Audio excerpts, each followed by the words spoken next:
historia masculina en Paraguay nos enfrentamos con ese problema.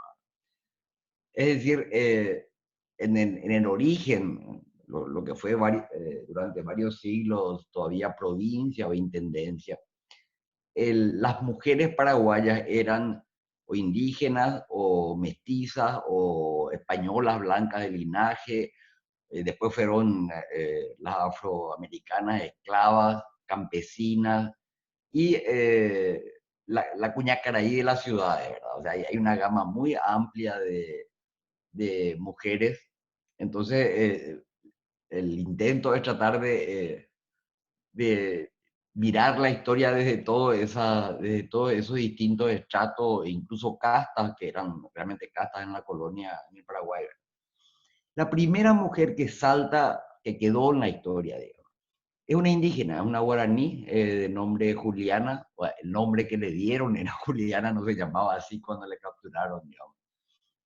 Que 2 años después de fundarse el fuerte de Asunción, ella en los manuales dice mató a su marido. En realidad mató a su captora, que la había secuestrado en alguna raza indígena. Y salió en las callejuelas del Fortín a llamar a sus hermanas, a pedir, sus hermanas indígenas, ¿verdad? Guaraní, que hagan lo mismo para liberarse, para volver con su gente, ¿verdad? Por supuesto, los españoles la tomaron prisionera, la mataron, digamos. Pero el primer nombre de mujer que aparece en los relatos es de alguien que se revela contra la opresión que estaba sufriendo al haber sido capturada y retenida como serviscada de un español, digamos.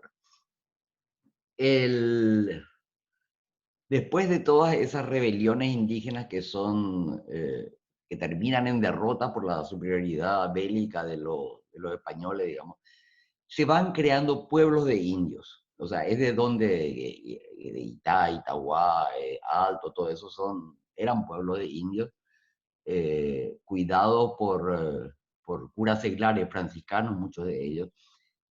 Y allí los hombres iban, los indígenas, que eran mitayos, o sea, estaban bajo régimen de servidumbre, tenían que ir a trabajar para el encomendero, para su señor, digamos, a cosechar hierba mate, a hacer corte de tronco, a cuidar ganado, ¿verdad? 6, 7, 8 meses al año. Las mujeres quedaban en los pueblos, las indígenas, mitayas, digamos, quedaban en los pueblos indios, y hacían toda la tarea agrícola, o sea, de siembra, de cosecha, hacían tejido en telares de la ropa que iban a portar.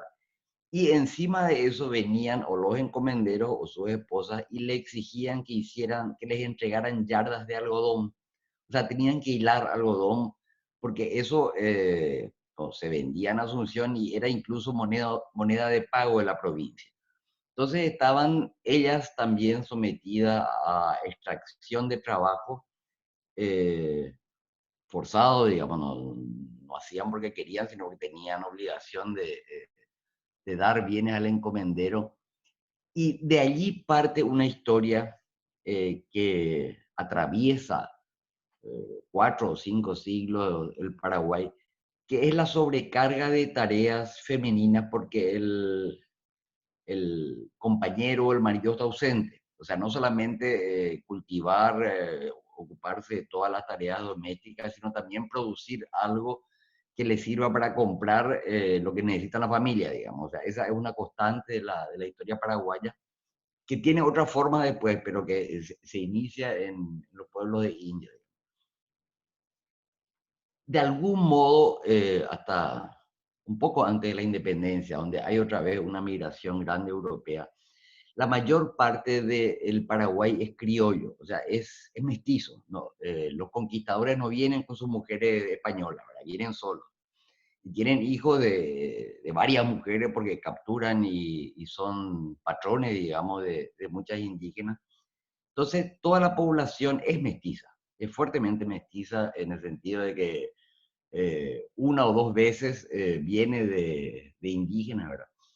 Recién, unos 20 años después de fundada Asunción, en el siglo XVI todavía, llega una carabela con una adelantada Mencia de Zanabria que trae 21 mujeres blancas para casarse con los españoles acá. Eh, pero el resto de las mujeres que reproduce, digamos, al Paraguay es completamente indígena o criolla.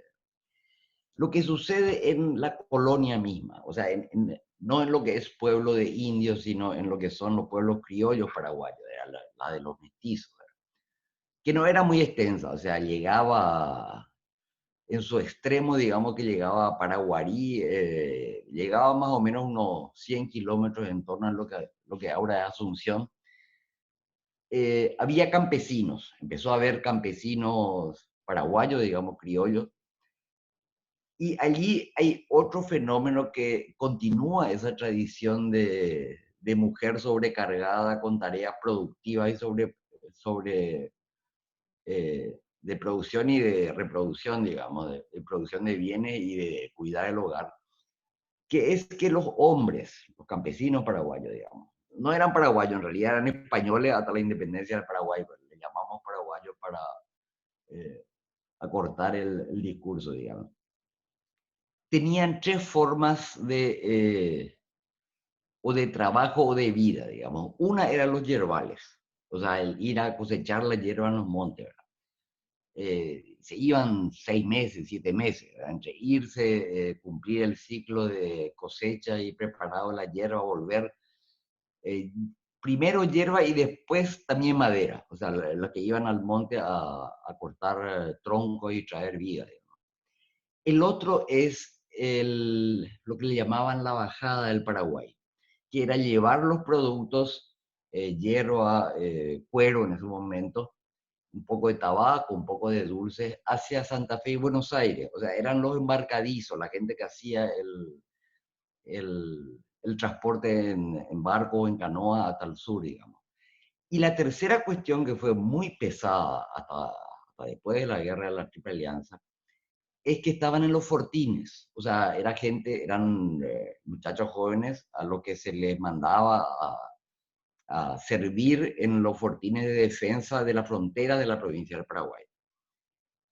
Lo que implica que las mujeres estaban solas, o sea, incluso casadas, incluso acompañadas, quedaban solas a mantenerse ellas y su familia durante mucho, mucho tiempo.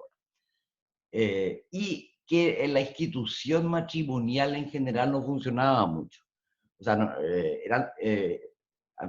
se concubinaban, digamos. Y si la pareja volvía o no volvía, volvían a tener hijos de otro compañero, que es también una característica muy fuerte de la familia paraguaya, digamos, como la libertad masculina y femenina en la unión y la reproducción.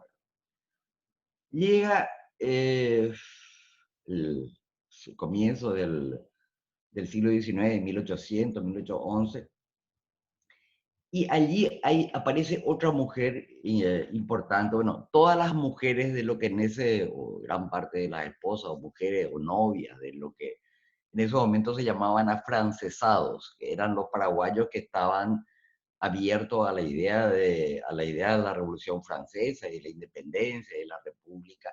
De alguna manera estaban al tanto de lo que se hacía y colaboraban. O sea, eso es normal hasta ahora, ¿verdad? Después una de las personajes más importantes, más impresionantes, digamos, es la que era novia de Lleiros en 1810. Josefa Facunda Sperati se llamaba.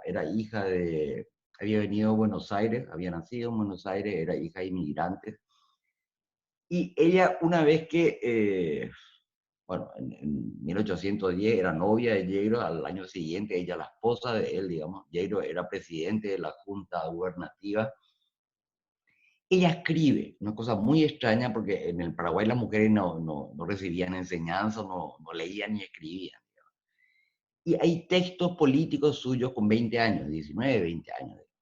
Eh, Lidera una campaña para recoger fondos y armar a soldados que van a ir a retomar Fuerte Borbón al norte. Eh, Firma como la presidenta, por ejemplo, cuando en la lista de donantes para esa campaña. Y bueno, Francia hace fusilar a Lleiro en la conspiración o en la supuesta conspiración de 1820, digamos. Y ella después de, bueno, ella vuelve a Quequegó, que era la zona de su marido, digamos, ahí tenían estancia.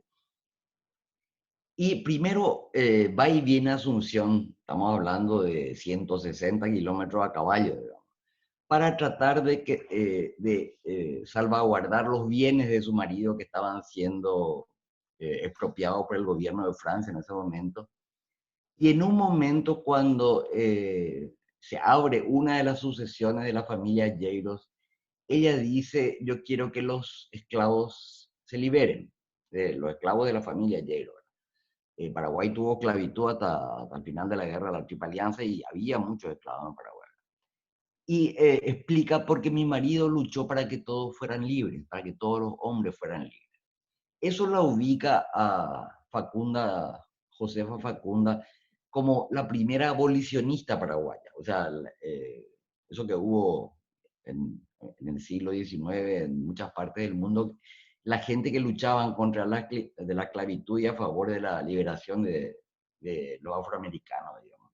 Ella es una figura realmente muy, muy interesante que, bueno, pasó al olvido, digamos. ¿Qué sucede bajo Francia, bajo el gobierno de Rodríguez de Francia de 1814 a 1840, cuando muere, digamos, en un periodo bastante largo? Francia empieza para debilitar a la élite asuncena, que era, que era enemiga suya, digamos, y para disminuir el poder de los españoles, que todavía tenían mucho poder político en Paraguay, prohíbe el casamiento de españoles con blancas. O sea, pueden casarse con india, pueden casarse con mulata, pero no con blancas. Y extiende, probablemente haya sido una normativa colonial, la obligación de pedirle permiso para casarse. O sea, no al juez, a él, o sea, todos los permisos eran decididos por él, ¿verdad? Lo que favorece todavía más la libertad de uniones. O sea, era tan complejo y tan riesgoso el procedimiento de pedir permiso para casarse que la gente ya no se casó más. Llega Carlos Antonio López, del 44 para adelante, y él era un gobernante mucho más tradicional y mucho más afecto a buenas relaciones con la iglesia.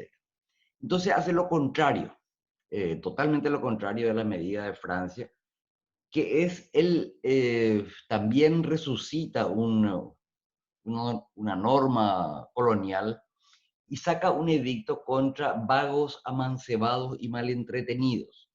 O sea, los jueces de paz tenían que ir a las uniones de hecho, encontraban que no estaban casados y tomaban a la mujer, a la amancebada, digamos, y tenían que llevarle a una familia de renombre, digamos, una familia buena, y dejarla ahí como criada, como castigo por estar amancebada. Bueno, salvo protestas de muchos hombres de esa situación, no mejoró mucho la cosa. O sea, que no es que por eso la gente se casó, ¿verdad? Hay un maestro español que viene contratado por él que se va a Humaitá en 1850 y algo, a lo que estaba comenzando a hacer el fuerte de Humaitá, digamos, y pide mirar la lista de soldados, de conscriptos de Humaitá. Y Bermejo, Ildefonso Bermejo se llama. Y registra en sus memorias el 80% de los soldados no tenían el nombre del padre. O sea, no registraban el nombre del padre. O sea, iban con el apellido de la mamá, digamos, ¿verdad? Lo que explica bien cómo este sistema de unirse y tener hijos con ausencia masculina, digamos, en el sentido que no aparecía como el padre y muchas veces no se ocupaba de los hijos económicamente, seguía marcando la familia paraguaya. En, en el mito, digamos, en una de las miles de leyendas que rodea la guerra de la Triple Alianza, esa cuestión de un hombre con muchas mujeres o mujeres que tenían hijos de distintas parejas, aparece como resultado de la guerra y no es muy anterior. O sea, es colonial ese sistema, ¿verdad? La guerra de la Triple Alianza de 1864, 1870, fue tan desigual en términos de fuerza, de armamento, de eh, capacidad bélica, que el Francisco Solano López toma como una estrategia movilizar a las mujeres. O sea, ya estaban todos los hombres en los cuarteles o peleando en los campos de batalla, pero él promueve, él o sus familiares, digamos, promueve una movilización política a las mujeres. En parte para que eso dé la idea afuera de que hasta las mujeres se van a la guerra y hasta las mujeres defienden una nación que está siendo atacada por otros tres, por dos grandes potencias, digamos. Y allí es que aparecen esos dos eventos que quedaron y bastante mitificados en la historia. Primero que las mujeres estaban armadas y peleaban. O sea, tuvieron que pelear en muchas batallas, pero nunca se las armó, digamos. Pero hubo desfile, algún grupo tuvo hasta uniforme de guerra, digamos. Y lo otro es la donación de joyas, que es un proceso bastante complejo. En realidad fue un impuesto a las mujeres. Cuando ya el Paraguay estaba cerrado, no tenía posibilidad de comprar, estaba bloqueado como país por los ríos, digamos, por los aliados. Y se registra y se colecta el 20% del oro que tenían las mujeres. Las mujeres tenían oro como mecanismo de eh, casi de libertad. O sea, su peineta, su rosario, sus collares, eran lo que ellas podían vender sin permiso del padre o del marido o de la pareja libremente. No, y en este momento son 3 volúmenes de manifiesto de joyas, le llaman, de las mujeres de pueblo por pueblo, compañía por compañía, que hacen un inventario de lo que tienen de joyas. Y hay otros libros que son la joya que fue el porcentaje y la gente y el peso de las joyas que realmente se recolectaron, que siguen siendo hasta ahora documentos muy importantes para ver la conformación económica de los pueblos. O sea, mujeres con joyas suponían de que pertenecían a una familia más rica que la que tenían joyas más pobres o de peor calidad. Lo que tampoco o sea, esa enseñanza nacionalista de la historia que nos dieron, no se insistió mucho, es que las mujeres fueron las únicas que resistieron a la guerra, criticaron la guerra dentro del Paraguay, digamos, y que fueron castigadas por eso, muy castigadas. Eh, Cuestionaban la conducción de la guerra, cuestionaban que se reclutara a hombres o a niños o a hombres ya heridos en batallas anteriores, ¿verdad? Y esas son las destinadas. Se habla mucho de las residentas, que son las que debieron ir detrás del ejército hasta Cerro Corá. Pero las destinadas eran las mujeres encontradas culpables de crimen político, digamos, que eran enviadas a campos, especie de campo de concentración, en lo que ahora es Amambay, Canindeyú. Muchas de ellas murieron allí, muy pocos volvieron, digamos. Pero era como el castigo de una crítica y de una rebelión femenina ante la guerra. Volvieron, finalizada la guerra, a movilizarse por su cuenta. O sea, cuando llega Madama Lynch hay una manifestación de mujeres en contra. O sea, dicen, esta señora se llevó nuestra joya, no va a entrar a Paraguay o que devuelva la joya antes de irse. Y también cuando iban a nombrar los obispos a Fidel Maíz, hay una crítica muy grande y manifestaciones así multitudinarias de mujeres en contra de que se le nombre a el obispo. Pero el Estado liberal que se instaura, liberal políticamente, o sea, los primeros gobiernos de 1880 para adelante fueron gobiernos colorados, ¿verdad? Pero se llama liberal por la ideología de los dos grandes partidos en ese primer momento. Las, eh, el rol que se le daba a las mujeres era ya tradicional, o sea, no podía hacer política, no podía expresar su desacuerdo con nada, tenía que quedarse en la casa, cuidar de su marido. O sea, viene toda esa eh, como ideología patriarcal, doméstica, que es la que signó al mundo femenino mucho tiempo, ¿verdad? ¿Qué pasa con la gente que viene a Paraguay? Porque las fuentes que hay sobre el país en esa época, casi todos son fuentes de viajeros o de diplomáticos. La gente que sube el río desde Buenos Aires hasta Asunción y viene como comerciante, como viajero, como naturalista, ese tipo de cosas, ¿verdad? Todos ellos dicen, este es un país de mujeres, es el país de la tierra de las mujeres, es el país de las mujeres.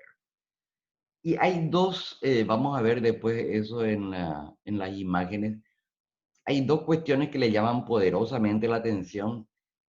Una es que Paraguay exportaba naranjas, o sea, de los puertos de Villeta, de San Antonio, algo que ahora es Ñemby, se llamaba San Lorenzo de la Frontera en ese tiempo. Las mujeres eran las que cargaban las naranjas en los barcos, o sea, unas canastas inmensas y eran filas así de centenares de mujeres. Ese trabajo de estibador, digamos, es masculino en todo el mundo hasta ahora. O sea, las mujeres no se meten a cargar mercadería en los barcos. Y los viajeros llegaban y se encontraban que en este país las mujeres hacían eso. O sea, hay fotos, hay grabados, o sea, para ellos era muy, muy impresionante ver eso. Y después entraban al mercado Guazú. Vamos a ver también imágenes de eso, que era también un espacio donde prácticamente no había hombres. O sea, todo el mercado estaba en manos de mujeres. Y eso prolongó mucho tiempo el mito de que había 6 mujeres por hombre, de que era un país donde no había luego hombres, digamos. Eh, por otra parte, las mujeres siguen hilando, siguen tejiendo, siguen haciendo cigarros. Y el comercio menudeo, el pequeño comercio en burro, en el mercado, era femenino, no era masculino, digamos. O sea, hasta hace poco las chiperas eran todas mujeres. Ahora nomás que vemos chiperos hombres, digamos. Había oficios que eran exclusivos de ellos, pero también vemos mujeres acompañando a su pareja o a su marido en los obrajes, en los yerbales, incluso en las jangadas de madera sobre los ríos. O sea, también acompañan metiéndose en la selva a su pareja en esas actividades que marcaron la economía paraguaya de la época, ¿verdad? ¿Qué espacio le quedaba a las cuñacaraí, a las mujeres de clase alta, digamos? Una son las organizaciones caritativas, las asociaciones benéficas, las asociaciones de caridad. El hospital de clínica fue creado como hospital de caridad y era mantenido por mujeres. El otro espacio importante, muy rápidamente, fue la educación. O sea, la docencia se tornó una actividad casi exclusivamente femenina entre finales del siglo XIX y comienzos del XX, ¿verdad? Había mujeres en los correos también, mujeres de clase media trabajando en el sistema de correos, en la contabilidad, o sea, podían ser contables las mujeres. Pero el resto de las actividades ya estaba, las actividades económicas, digamos, estaba reservado a los hombres, ¿verdad? Pero aún con el rol que se le quería asignar de doméstica, de madre, ama de casa, de cuidadora de marido, hay manifestaciones políticas de las mujeres. En 1901, comienzo del siglo XX, hay un lío político en donde, entre colorados y liberales, se le nombró a alguien, José II de Cuba, en el Senado, y se le sacó al liberal que había ganado la banca. Y de paso se le apresó a todos los candidatos y favorables a su candidatura en Concepción. Hay una carta de las mujeres concepcioneras protestando por eso. O sea, mandan una carta al presidente muy indignada por lo que había pasado. Cuando empieza la guerra civil de 1904, una de las, la menos cruenta, pero una de las guerras civiles, revoluciones le llamamos nosotros, También hay comisiones de paz femeninas que piden a los jefes de los bandos que paren la guerra, que no haya más mortandad, digamos. Hay una otra figura muy impresionante, Ramona Ferreira se llama. Era feminista, era anticlerical, o sea, estaba en contra de la presencia de la iglesia en la política y en la sociedad con poder. Ella dirigía bueno, creó y dirigió un periódico que se llamaba La Voz del Siglo. Fue asaltado, quemado el taller de imprenta y al final tuvo que irse a Buenos Aires, digamos.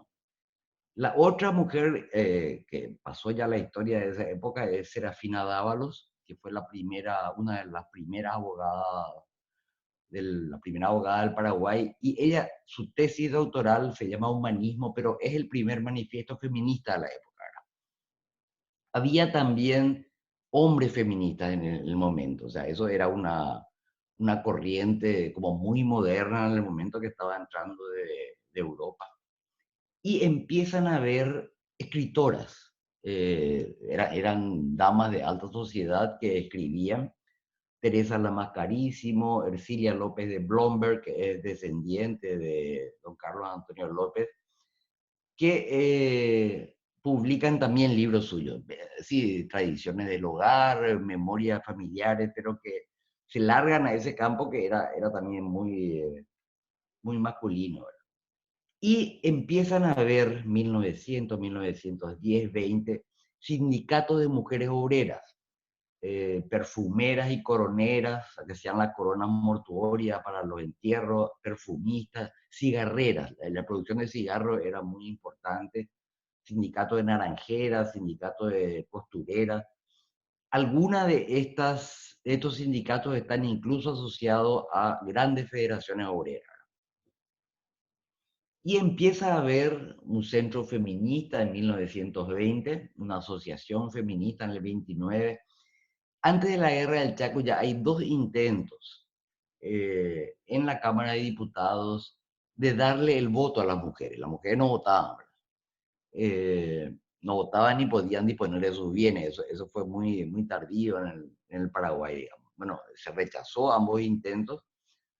Eh, Sabemos que volvieron a ser enfermeras en la guerra del Chaco y que también hubo un esfuerzo muy grande en todos los pueblos y ciudades del Paraguay por entregar comida, productos que podían ser llevados a los soldados en el Chaco, que también es un esfuerzo femenino grande. Como en todas partes después de las guerras, después de la guerra del Chaco, eh, las mujeres que ya habían vuelto a hacer tareas, a ocupar actividades económicas en ausencia de los hombres que estaban en el frente, se sentían, hoy diríamos, más empoderadas. O sea, ya habían salido a la calle, ya habían ido a la fábrica, ya habían trabajado como empleadas en muchos lugares. Vuelven a tener esa efervescencia de reclamación de derechos que en parte hubo al final de la guerra de la Triple Alianza, y encuentran el mismo rechazo masculino. O sea, ustedes vuelven a su casa. Hay una anécdota muy impresionante porque hay una revolución en el 36, la revolución del coronel Franco.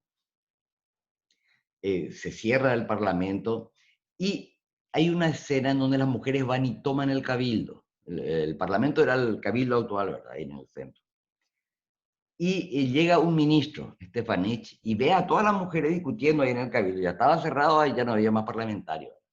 Y queda espantado. Dice, parece un grabado de las brujas de Doré que hacen estas mujeres hablando de política, ¿verdad? Volvió a ocurrir lo mismo que en 1870, digamos. Paraguay tiene una primera dictadura muy severa, la del general Morínigo del 40 al 48. Tenía tintes fascistoides, era la época del fascismo y del nazismo en Europa, digamos. Y aparecen en medio de esa dictadura la Unión Democrática de Mujeres, mujeres liberales, franquistas, incluso comunistas, que se reúnen para, según uno de sus documentos, profesar su culpa su culto. Pensar libremente, trabajar sin hambre y vivir sin miedo. Por supuesto, fueron reprimidas después de la revolución del 47 y desaparece esa primera movilización fuerte política bajo dictadura. Fines de la década de 1950, mediados del 50, mujeres en general de extracción colorada o profesionales, los gobiernos ya eran colorados desde el 47 para adelante. Aparece un movimiento sufragista fuerte de Mercedes Sandoval, Isabel Rúa y otras mujeres son abogadas, tienen formación universitaria, que crean la Liga Paraguaya de los Derechos de la Mujer para conseguir muy tardíamente, Paraguay es uno de los últimos países de la región que consigue el derecho al voto, una ley que les permita votar. Eso sale en el 60, recién 61, digamos. Tuvieron muy poca participación real dentro del Parlamento, o sea, eran 3 o 4 mujeres máximo hasta la caída de Stroessner, pero ya tenían derecho a votar, tenían derecho a votar y a ser votadas, por lo menos en las leyes había igualdad política. Una figura muy fuerte femenina durante la dictadura de Stroessner es Ñacoca, Carmen de Lara Castro. Ella crea la Comisión de Derechos Humanos en el 67 y se dedica a defender desde el Parlamento derechos humanos de gente que estaba presa, que fue muerta en tortura, que era exiliada, digamos, tuvo una presencia muy fuerte hasta la caída del régimen de Stroessner, ¿verdad? Fines de los 80 ya hay, incluso antes de la caída de Stroessner, hay organizaciones feministas. La Coordinación de Mujeres del Paraguay se fundó Cuñatí en el 85, que básicamente luchan por la reforma del Código, que inicialmente luchan por la reforma del Código Civil. El Código Civil consideraba, hasta la reforma de mediados del 80, a la mujer como menor, como un niño. Entonces no podía manejar sus bienes, no podía realizar ningún acto civil sin permiso del padre o del marido, digamos. Bueno, la legislación era muy cruel, incluso con los hijos que no eran legítimos, los naturales que se le llamaban en ese momento no heredaban como los hijos legítimos. Bueno, todo eso empieza a transformarse gracias a esta batalla de mujeres en la década del 80. Y bueno, lo que viene después ya es la serie, después de la caída de Stroessner, el 92 para adelante, cuando se crea la Secretaría de Mujer y la Constitución que garantiza derechos iguales, es como una creación de leyes y de instituciones que promueven la igualdad y la defensa de los derechos de las mujeres. Pero eso ya es parte de la historia contemporánea, digamos. No quiere decir que se hayan conseguido efectivamente la igualdad, pero es un proceso largo y persistente de igualdad civil, igualdad política, igualdad económica que sigue hasta ahora. Bueno, yo creo que esta es una lectura así rápida y breve de mujeres e historias en Paraguay.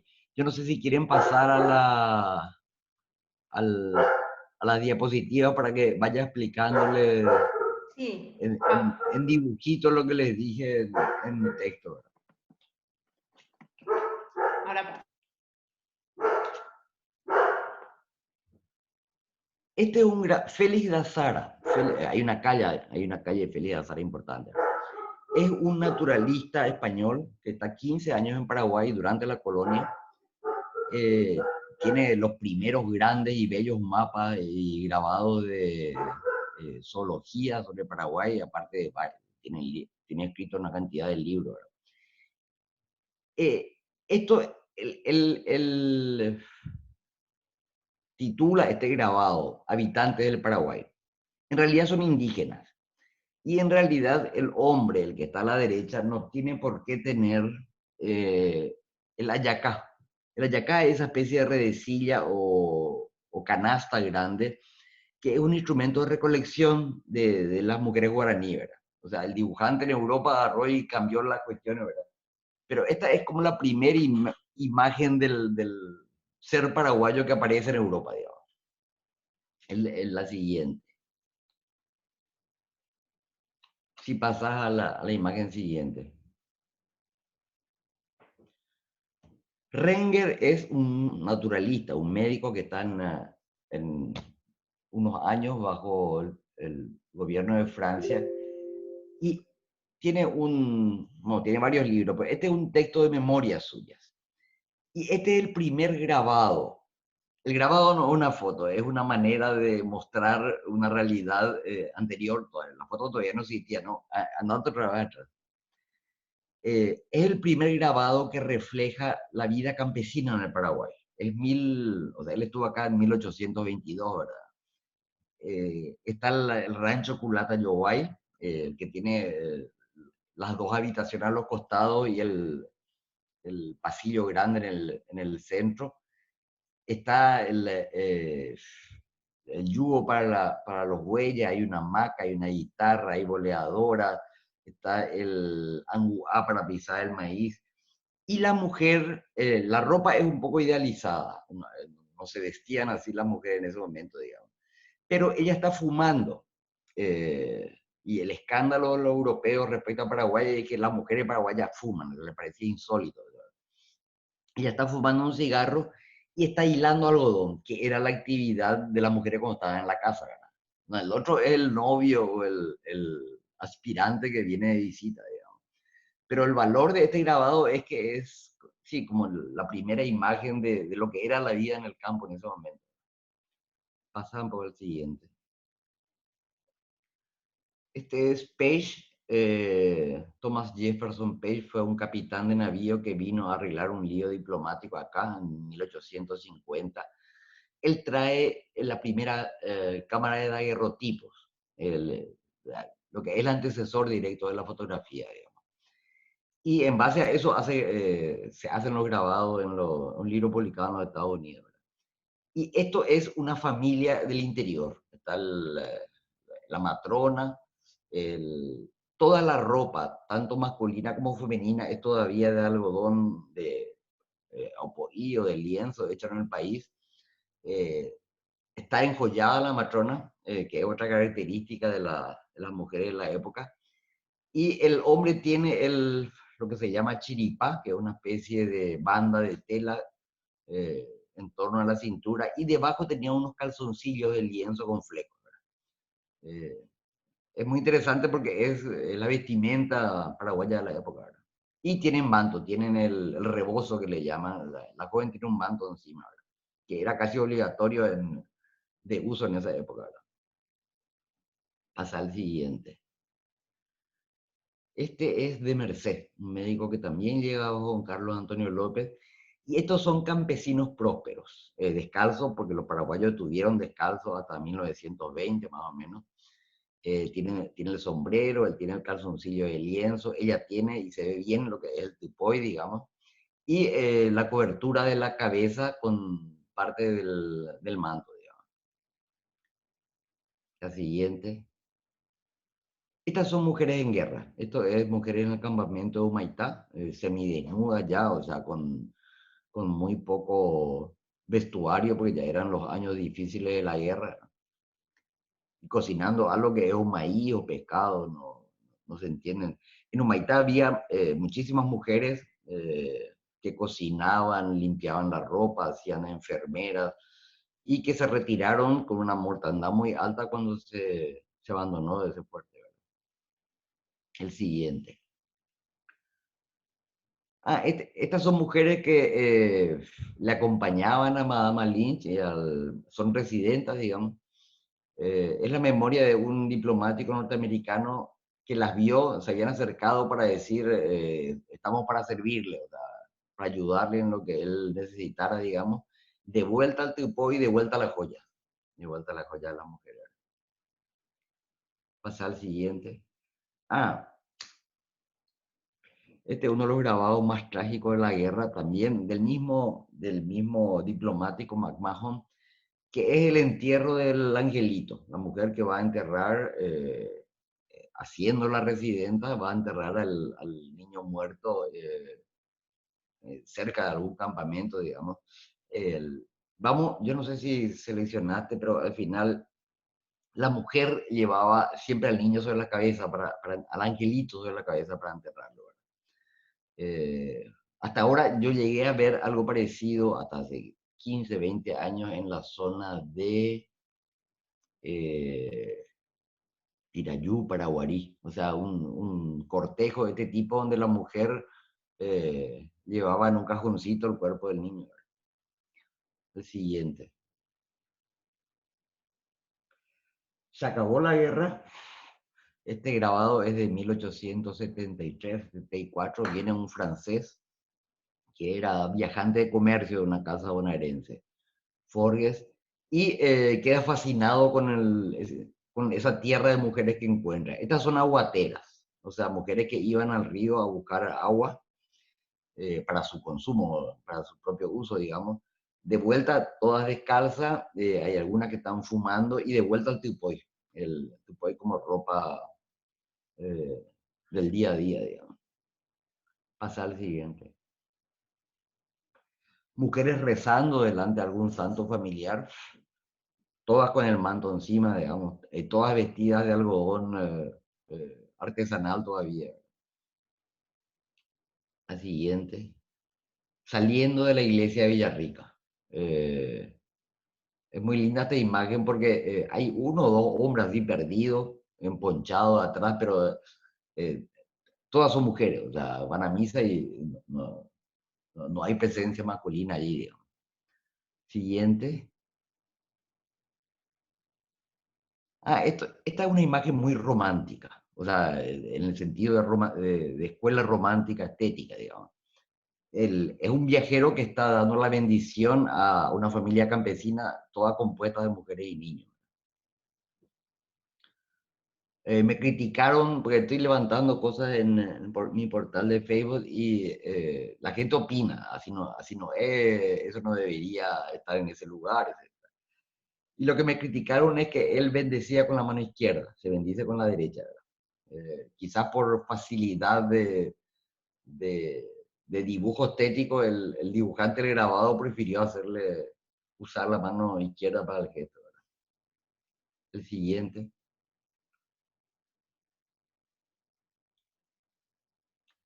Esto es ya la entrada después de la guerra, de comerciantes con telas extranjeras. Entonces, la mujer tiene un vestido de tejido floreado, digamos, que no se hacía en Paraguay, ¿verdad? Y el hombre ya no tiene el calzoncillo y el chiripá, sino tiene un pantalón de lienzo grueso, ¿verdad? O sea, son los tejidos ingleses probablemente que llegaban a Paraguay después de la época. Es una foto de 1889 y dice Campesino de San Pedro. O sea, ya estaba cambiando el, el aspecto y la vestimenta de los paraguayos en la época. Andate al siguiente. Este es el Mercado Guazú. Fue mercado hasta que Mercado Guazú es lo que ahora es la Plaza Olearia, ahí, digamos, enfrente, pero más abajo del Hotel Guaraní, en el centro.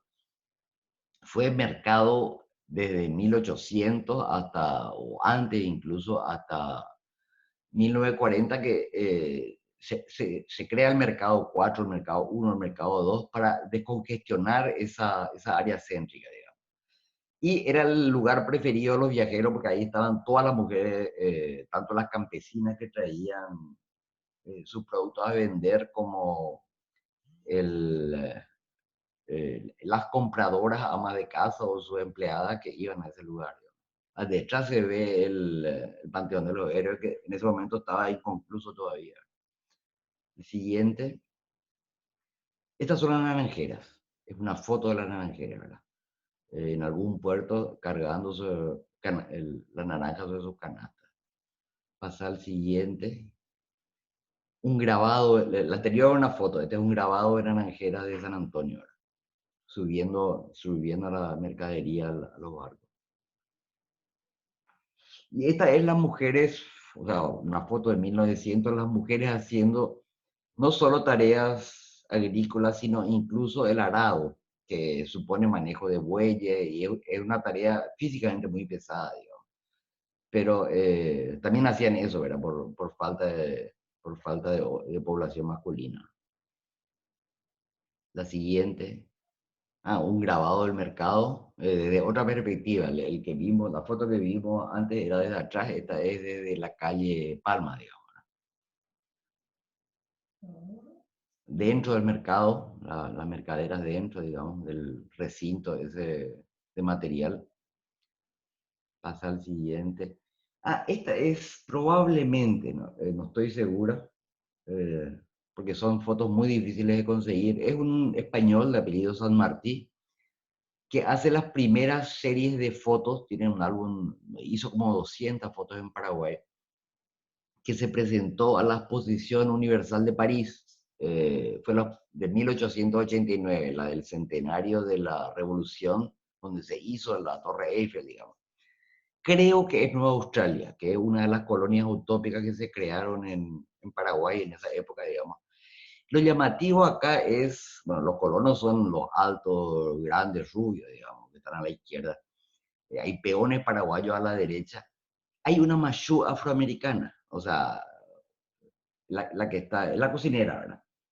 Lo que prueba la persistencia de la población negra y mulata afroamericana, incluso después de la guerra, ¿verdad? Después fue mestizándose con el resto y ahora los paraguayos comunes te dicen, no, en Paraguay nunca hubo afroamericano, nunca hubo negro, pero la población de origen africano fue muy alta en Paraguay hasta finales del siglo XIX. El siguiente. Estas son vendedoras que iban a todas. Yo llegué a ver esto en la década del 60, yo era muy niña, iba a Encarnación a visitar a mi abuela. Y en cada parada del tren, que hoy ya no existe lamentablemente, venían como, eran como nubes de mariposas blancas, digamos, venían vendedoras y vendían aloja, chipa, gallina asada, mantelitos. O sea, el paso del tren era como una especie de mercado ambulante en cada estación. Esta es la foto de un cónsul francés en 1890, 1895, digamos. El siguiente, campesinos allí. La mujer no se ve muy bien porque la foto en el PowerPoint es pequeña, digamos. La mujer tiene un bebé debajo de la camisa, ¿verdad? Y tiene una franja de tela en la frente que era casi obligatoria hasta los 40 días del parto, puerperio, digamos. O sea, era la señal de que acababa de parir la mujer, digamos. Probablemente el muchacho de la derecha tiene todavía una chiripa, ya, al modo subir a caballo, o sea, se enlazaban de otra, se colocaban de otra manera cuando usaban para montar, ¿verdad? Probablemente eran o pequeños ganaderos o peones de ganadería, ¿verdad? Todo descalzo, como corresponde todavía, ¿verdad? El siguiente. Esta es una familia de clase alta azucena. Ya están todas vestidas a la europea, están calzadas, los hombres se visten de otra manera. O sea, es para ver la distancia que había entre el campo y la ciudad hace un siglo, digamos. Mujeres cosechando, familias, porque allí hay hombres, muchachos, niños, cosechando pirí en el lago de Pacaraí. Eh, Ana Barreto, otra historiadora, vio la foto y me dijo, esa es como Isabel Sarli, pero 50 años antes. Digo, hay una escena famosa de una película de Isabel Sarli donde ella sale a un arroyo, digamos.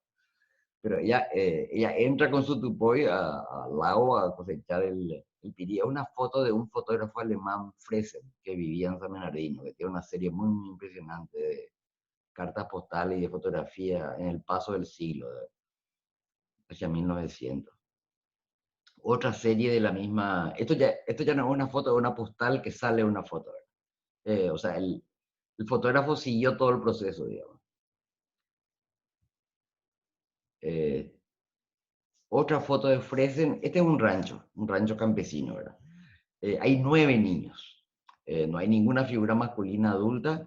Y están las dos mujeres pisando el maíz en el APK, digamos, en el ANWA, que era el instrumento de preparación de comida fundamental de todos los hogares campesinos, ¿verdad? Lo que llama la atención es la cantidad de niños que hay, ¿verdad? Y bueno, las paredes del rancho, el techo de paja. El siguiente. Una hermosísima postal del mercado. O sea, sería un día, no sé, un día de feria importante porque está absolutamente lleno el mercado, ¿verdad? O sería muy temprano, ¿verdad? Es de Fresen también, la foto original es de Fresen. En 1900, la postal se envió en 1903, creo, ¿no? Una foto de 1900 más o menos. O sea, piensen que esto estaba en el centro de Asunción. O sea, llegaba a Asunción, caminaba del puerto, caminaba unas 4 o 5 cuadras, entraba al lado del Panteón y te encontraba con este espectáculo. Aquí esta es una berrotipo, le llaman a algunos fotógrafos. Son las fotos únicas que son impresas en el vidrio. Se nota todavía algún daño ahí sobre la ropa de la niña. La impresión del tinte que se levanta, digamos. Esto es cuando las mujeres empiezan a vestirse de otra manera, o sea, ya no como se vistieron 2 siglos antes, durante 2 siglos, 3 siglos, y empieza a crearse la ropa típica paraguaya, que es el tipoy y que es el hombre con el poncho y las botas, ¿verdad? Y esta es una foto muy extraña que ha de ser 1870, 1880, ¿verdad? De lo que iba a ser la ropa típica paraguaya, ya están disfrazados. O sea, esa no es la ropa de todos los días de esta persona, es ya un disfraz, un estereotipo de lo que va a ser la, la ropa típica o la imagen folclórica del Paraguay. El siguiente, y esta ya es 1911, o sea, estas ya son todas las mujeres de un pueblo, no sé si San Lorenzo o Carapeguá, digamos, en donde las mujeres ya se disfrazan de mujer paraguaya con mantón de Manila, con las joyas para salir en la foto. El siguiente, ya terminó. La historia es que yo estoy levantando, o sea, por la cuarentena, digamos, eh, porque hay mucha gente en las casas prendida a su iPad o a sus celulares. Estoy como levantando de atrás para adelante una especie de historia en imágenes.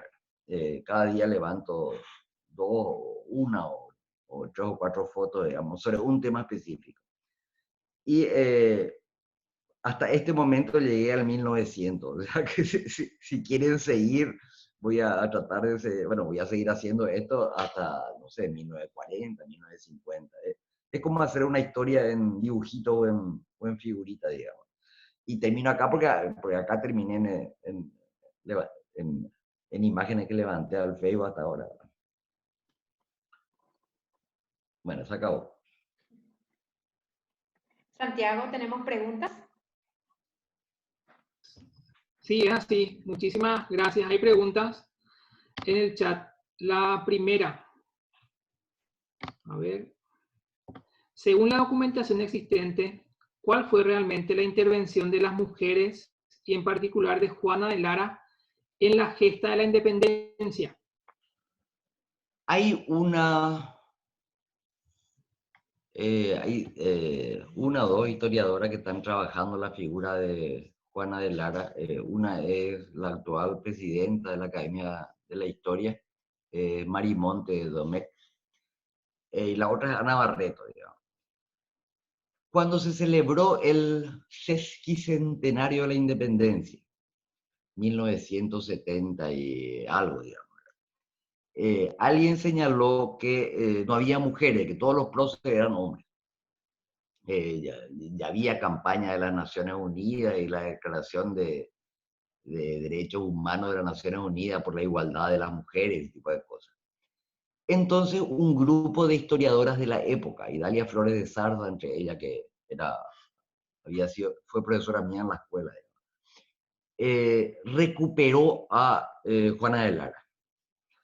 Y bueno, forzaron un poco los datos para que apareciera una prócer y se la incluyera ella como prócer.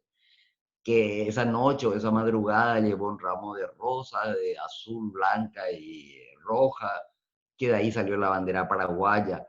Juana de Lara existió, o sea, era una matrona muy cercana a la iglesia, muy amiga de los sacerdotes, una señora mayor, que vivía cerca de lo que actualmente es la Casa de la Independencia, ¿verdad? Pero más allá de eso no hay ningún dato de que ella haya llevado mensajes o estuviera al tanto de la conspiración ni nada, digamos. O sea, encontraron nomás datos y le metieron a Juana de Lara como prócer. Pero no hay demasiada fundamentación histórica para asegurar eso. Bueno, yo ando personalmente detrás de la figura de Josefa Facunda porque ella es una mujer fuerte, sabía leer y escribir, tenía discursos políticos, se enfrentó al estado de la muerte de su marido, se enfrentó a, la, a las costumbres de la época. Me parece mucho más interesante que una matrona religiosa de quien no hay realmente referencias sobre participación en el 14 y 15 de mayo, pero sirvió para posicionar a las mujeres dentro del cuadro de los próceres. Eso fue. Otra pregunta.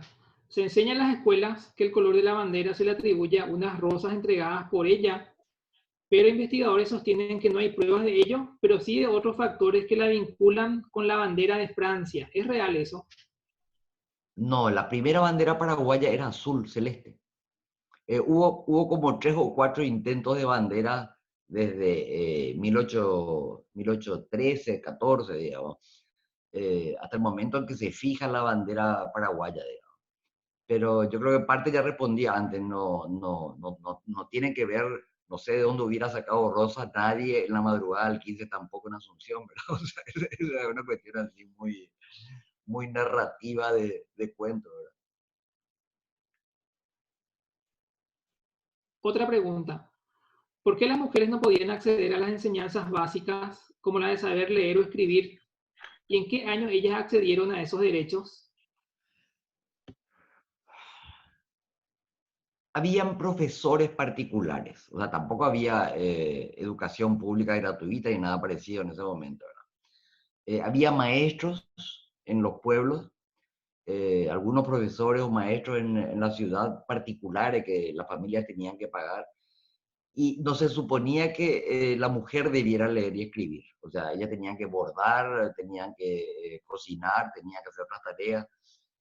Recién empieza a haber enseñanza femenina extendida después de la guerra y nuevamente acá aparece la figura de la Josefa Facunda porque las maestras que traen el sistema del normalismo argentino, digamos, y que empiezan a crear escuelas de mujeres, escuelas de comercio después, escuelas de contabilidad después, son bisnietas de Facunda Esperati, son las hermanas Esperati.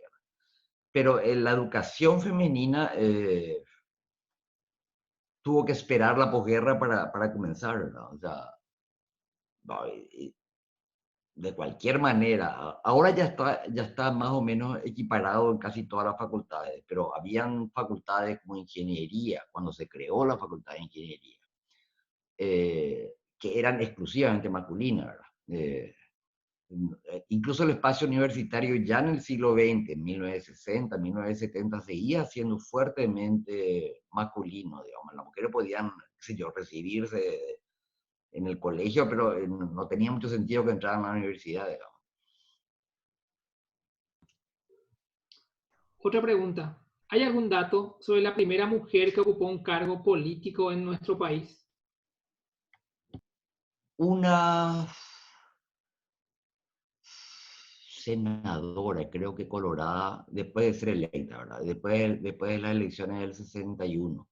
No sé si era Isabel Rúa, no recuerdo mucho el nombre de ella, pero era de las primeras, porque después de la reforma del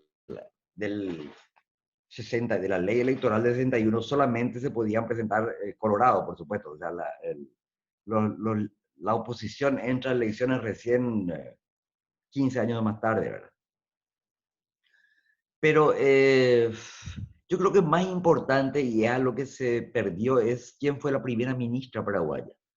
Y fue una ministra de salud bajo el periodo del general Rodríguez después del golpe, ¿verdad? O sea, cuando entran, también todos los gabinetes eran masculinos, o sea, no había mujeres ministras, ¿verdad? Eso también se da recién después, después del fin del electronismo, ¿verdad? Y hasta ahora la presencia femenina en el parlamento, en el gabinete y en el parlamento es muy baja. No llega, en el parlamento no llega al 20%, digamos, en las dos cámaras. Y en el gabinete, sí, si hay 18 ministros, son 2, 3 o 4 mujeres la ministra, el resto de todos ministros hombres. Otra pregunta relacionada a los grabados y a las imágenes. ¿Dónde podemos ver la historia que estuvo presentando en cuanto a grabados e imágenes que vimos recientemente? Bueno, entren a mi, a mi portal de Facebook y sigan así día a día, porque es interesante. A mí me interesaron las imágenes estudiando en Europa. O sea, me parecía muy pobre una historia que fuera solamente texto. No te podías hacer idea de cómo realmente fue eso. Entonces empecé a conseguir grabados, fotografías, postales y después mapas, a coleccionar eso. Yo tengo un libro que se editó hace 3 años, y Servilibro, que se llama Paraguay Ilustrado. Ahí reedité más de 300 grabados. O sea, no fotos, lo que era antes de la foto, ¿verdad? Que yo tenía sobre Paraguay. Y ahora estoy levantando algunas de las, porque imágenes sobre Paraguay hay miles, ¿verdad? Algunas de las más representativas, las que hacen relación a la vida cotidiana, a la gente, al trabajo, ese tipo de cosas, ¿verdad? En el portal, ¿verdad? Pero es un aspecto como muy, en general, despreciado por los manuales de historia. O sea, o había dibujitos, o había eh, una que otra foto de presidente, digamos, pero la enseñanza de la historia se hizo sin imágenes, ¿verdad? Y eso es lo que estoy tratando de recuperar ahora, bueno, por ahora a nivel de redes, digamos, vamos a ver qué hay después. Una siguiente pregunta. ¿Fue dura la transición durante la década de los 80 sobre la igualdad de género, siendo que la diferenciación estaba amparada por ley? ¿Cuánto duró la lucha por ello? Habría que, hay libros sobre eso, de la Coordinadora de Mujeres de Paraguay y de Clide Soto, Lina Bairo, tienen un libro, tienen varias publicaciones sobre eso, ¿verdad? Eso viene básicamente de una década de la mujer instituida por las Naciones Unidas, ¿verdad? Tratando de conseguir igualdad de derechos en todo el mundo. Incluso durante la dictadura acá ya se organizan colectivos de mujeres y van directo a lo que es la legislación discriminadora. Primero, en este momento están luchando por paridad de género en los poderes, ¿verdad? O sea, evolucionaron bastante.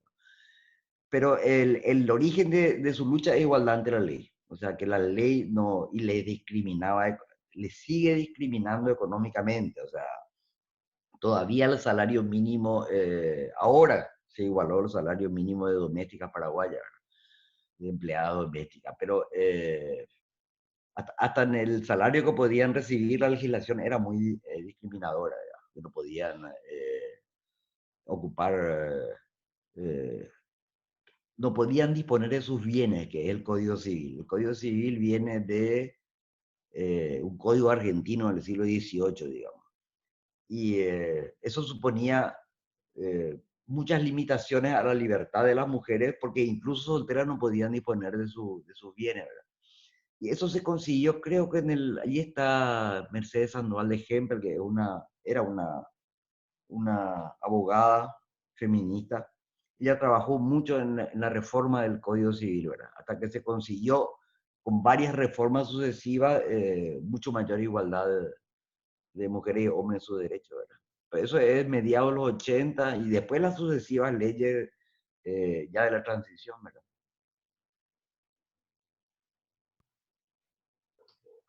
Otra pregunta. ¿Consideraría la mano de obra femenina como indispensable para el crecimiento luego de lo que fue la guerra del 70? Yo creo que también antes era indispensable. O sea, la masacre de la guerra lo que generó es pérdida de vida masculina, ¿verdad? Pero las mujeres siguieron haciendo algo que ya hacían antes, porque los hombres seguían estando en los yerbales o en los cuarteles o en los orajes o navegando en los ríos, ¿verdad? Lo que sucedió es que eh, tuvieron que multiplicar y duplicar eso que hacían desde siempre, ¿verdad? Porque no, ya no había población masculina. Ahora, eso se arregla. eh, Eso es demografía pura, ¿verdad?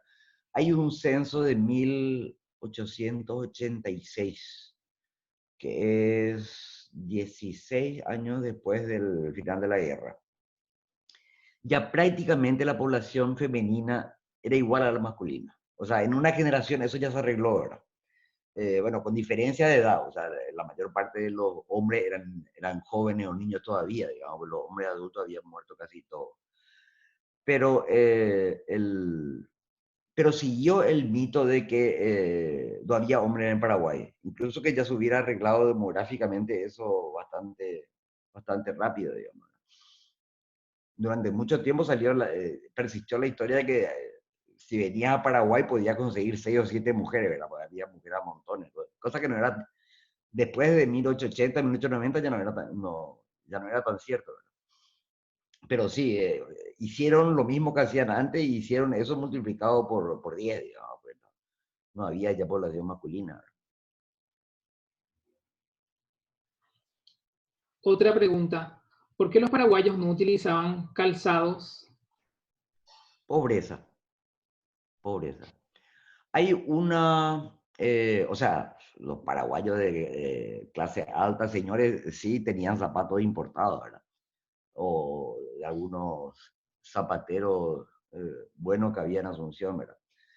Hay una carta, la Primera Guerra Mundial, 1914, 1918, supone para muchos países del sur, digamos, subdesarrollados, diríamos ahora, un auge económico importante, porque los países productores europeos estaban en guerra, ¿verdad?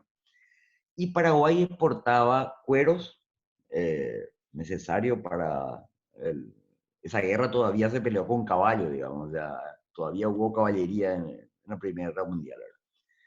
Eh, el, lo que se llama, bueno, sí, se llamaba corned beef, que es el vacaí, la carne enlatada, digamos. Paraguay tuvo desde comienzos del siglo XIX una cantidad de empaquetadoras de carne, le llamaban, ¿verdad? O carne salada o carne empaquetada, que también carne enlatada, que se portó a Europa para la guerra, ¿verdad? Entonces, ese tipo, tanino. Las tanineras producían el material, eh, la esencia del quebracho, digamos, que servía para tratar el cuero. Eso supone que ese periodo, 1914, 15 hasta el 20, entró mucho dinero al Paraguay, también a la Argentina y también a Uruguay, a muchos otros países de la región, ¿verdad? Y eso se vio en un mejoramiento del nivel de vida de la gente. Entonces hay observadores de ese momento, europeos, norteamericanos, que dicen, por primera vez los paraguayos están calzando, están poniendo zapatos. Eh, Vas al Paraguay profundo hoy y a menudo va a haber gente descalza. O sea, no porque no tenga una zapatilla o un champión, sino porque es el hábito, ¿verdad? O sea, durante 4 o 5 siglos vivió así, no, si puede, vuelve a estar descalzo, ¿verdad? O sea, es una tradición muy vieja que tiene que ver con pobreza, ¿verdad? Con falta de medio económico.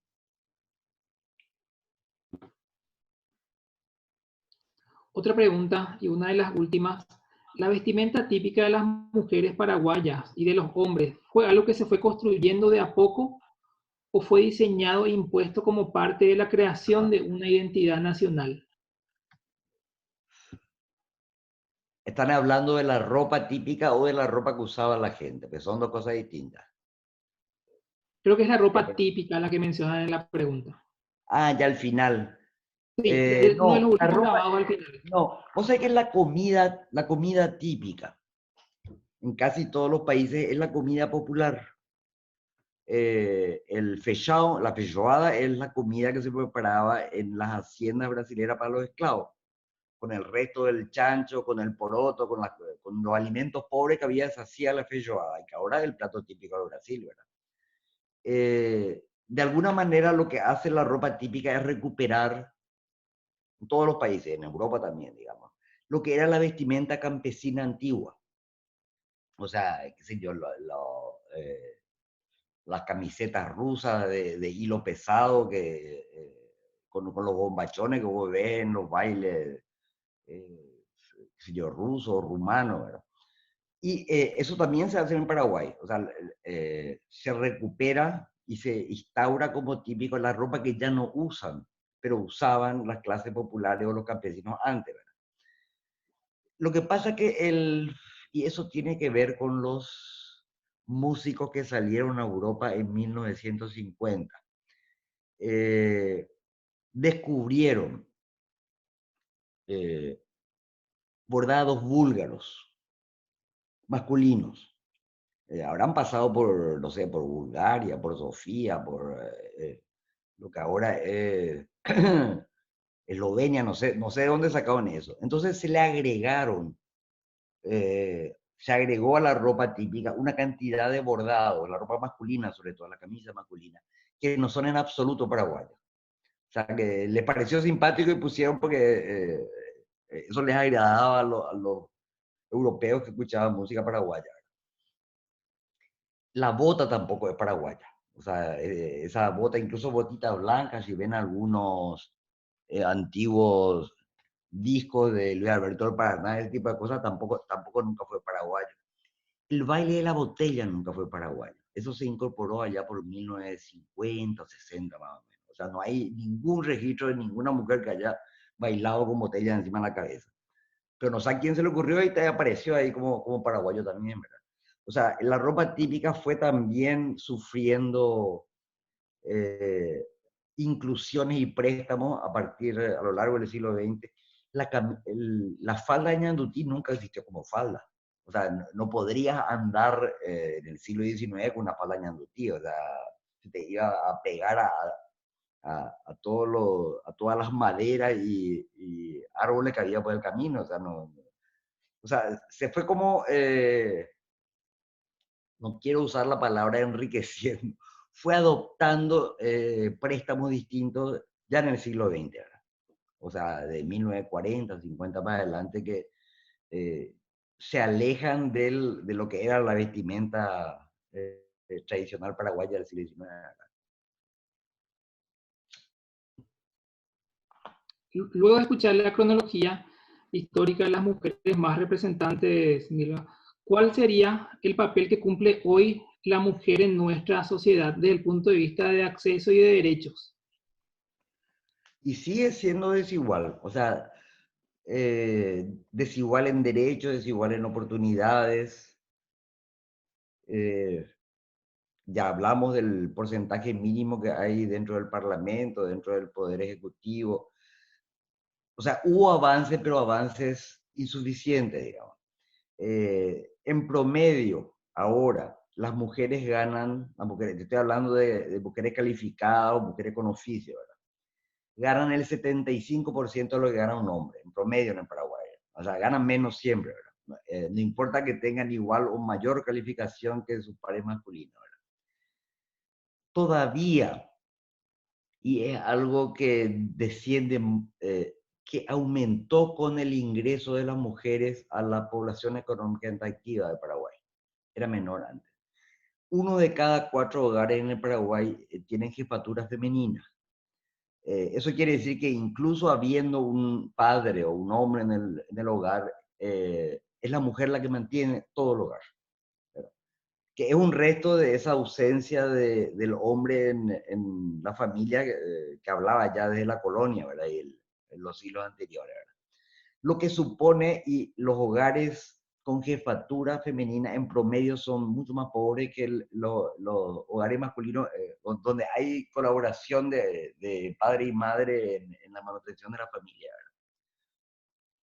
Y si vos sumás, si se suma a la cuestión de género, hombre-mujer, la cuestión de étnica, digamos, el guaraní parlante, el que habla mal español, habla solamente guaraní, que es el descendiente del campesino, digamos. Eso desiguala mucho también. O sea, las mujeres guaraní parlantes exclusivas son en general mucho más pobres que son siempre mucho más pobres que las hispanoparlantes, las que hablan español, ¿verdad? Y si sumás de vuelta urbano-rural, o sea, las mujeres rurales tienen mucho más distancia respecto a los hombres en derecho, en lo que ganan, en la distribución de su tiempo, ¿verdad? Y si metes la cuestión indígena o no indígena, sí que hay ya un desastre completo. O sea, nacer indígena, mujer en el Paraguay, es casi una maldición, digamos, en el sentido que tienen menos acceso a todos los recursos, tienen mucho menos derecho que incluso las mujeres paraguayas no indígenas, ¿verdad? O sea, hay como otros elementos desigualadores que se suman a la cuestión de género fuertemente.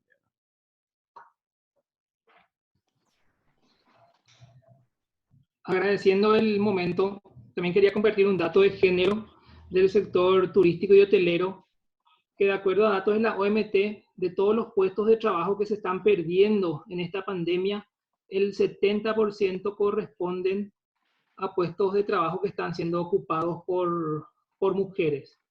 Un poco también como para referenciar la vulnerabilidad de los puestos de trabajo, y las primeras que están perdiendo sus puestos son las mujeres, según datos del organismo que rige el turismo.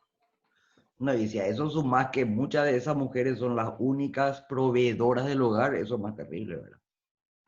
O sea, si son jefas de hogar y en este momento desempleadas, eso es terrible en términos de nivel de vida y capacidad de sobrevivencia de la familia.